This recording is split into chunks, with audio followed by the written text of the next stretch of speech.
bendera One Piece atau gimana? Ya menurut saya nggak perlu tersinggung ya. Ya ini tadi udah beberapa elit pemerintah udah menyampaikan cukup bijak menurut saya. Mhm. Ini adalah bagian dari ekspresi simbolik atau dalam bahasa akademik itu disebut sebagai isyarat simbolik, meminjam istilah Ernest Borman ya dalam symbolic convergence. Hmm. Jadi suatu yang biasanya untuk mengikat makna itu dibutuhkan isyarat atau tindakan simbolik yang paling mudah dipahami oleh halayak atau oleh audiens. Hmm. Makanya pop culture itu seringkali menjadi basis untuk ekspresi simbolik. Awalnya bisa aja fandom culture gitu ya, tapi kemudian di banyak sejarah perubahan sosial, terutama politik, itu banyak yang kemudian memanfaatkan pop culture ini pada akhirnya untuk social movement, gerakan Hmm. sosial gitu. Contoh misalnya Thailand, itu kan pada saat terjadi kudeta militer itu salam Hunger Game itu kemudian dipakai sebagai simbol perlawanan terhadap militer yang melakukan kudeta.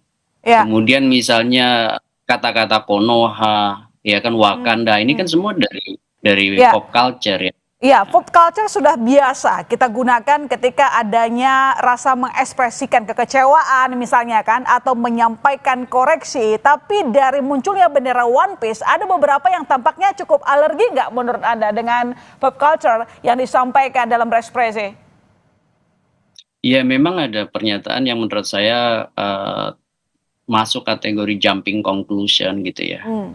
Terlalu melompat penyimpulannya dengan misalnya menyimpulkan ini ada tendensi makar, Hmm. kemudian ada tendensi misalnya merusak marwah begitu Hmm. ya, Hmm. kekuatan bendera merah putih. Ini menurut saya terlalu jumping conclusion lah. Ya, Menurut baiknya Anda memang kenapa ada beberapa orang yang tampaknya begitu alergi atau gampang tersinggung ketika adanya kritik disampaikan melalui pop culture seperti One Piece?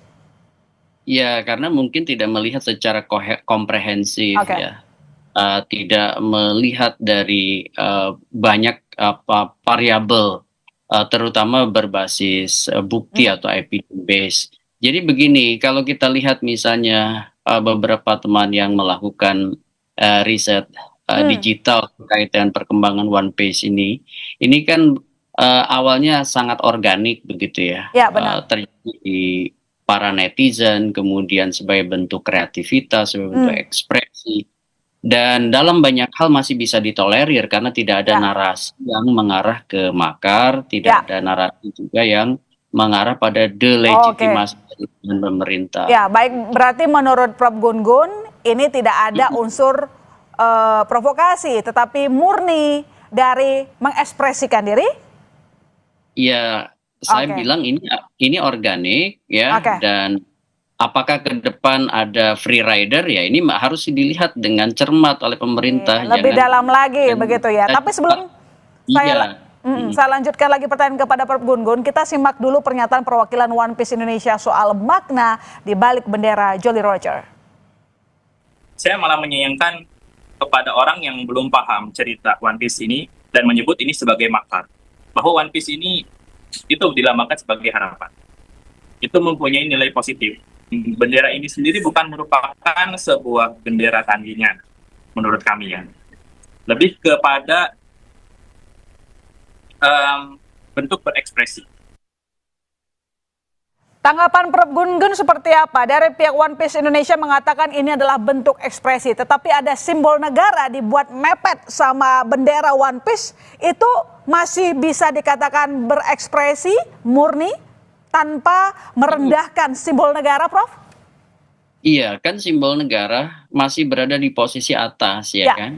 Rata-rata bendera One Piece itu berada di posisi bawah dan ukurannya lebih kecil kan begitu ya. Jadi menurut saya tidak mengganggu dalam arti merusak marwah ya bendera merah putih.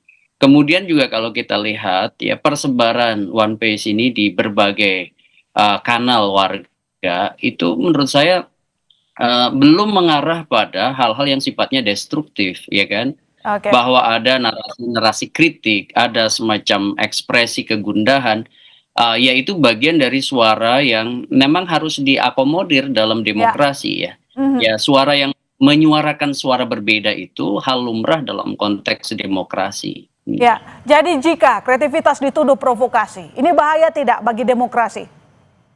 Ya, akan mengarah ke berbahaya jika ada tindakan represif ya, ada tindakan berlebihan untuk kemudian, membonsai atau melakukan korporatisme politik. Biarkan ada ruang ekspresi, salah satunya adalah ekspresi simbolik sebagai bentuk partisipasi non konvensional. Ya. Karena, partisipasi kan ada 2, konvensional dan non konvensional. Jadi jangan hanya kemudian orang datang ke TPS memilih, tapi juga kritisisme adalah bagian dari ekspresi warga negara sebagai bentuk representativitas, begitu. Jadi menurut Prof. Gun-Gun, sejauh ini memang tidak semua, tapi beberapa di pemerintahan, apakah sudah agak berlebihan merespons munculnya simbol-simbol One Piece dengan ancaman pidana bahkan? Iya, secara umum kan masih ada 1-2 orang ya, tapi belum membentuk satu sikap resmi pemerintah kan ya. Tetapi kalau misalnya itu nanti sampai membentuk sikap resmi pemerintah, apalagi ada tindakan untuk kemudian menarik sesuatu yang sifatnya kreatif dan tidak bertendensi makar, tapi kemudian dihukum misalnya, itu baru kemudian tentu akan merugikan pemerintah dalam konteks ini pemerintahan Pak Prabowo. Tapi sampai hari ini kan Pak Prabowo sendiri bahkan tadi Mensesnek kan bilang tidak ada masalah, bahkan juga Wamendagri bilang tidak ada masalah gitu. Jadi sejauh ini sikap pemerintah harusnya slow saja begitu ya Prof ya, singkat saja? Persis, iya harus responsif dan bijak karena ini adalah dunia yang berubah, tidak hanya semata-mata menekankan pada otoritas, tapi pada komunikasi yang bersifat resiprokal gitu. Iya, sama-sama saling mengerti, sama-sama saling menghargai. Terima kasih Prof telah bergabung di Kompas Malam. Selamat malam, sehat-sehat selalu. Ya, saat.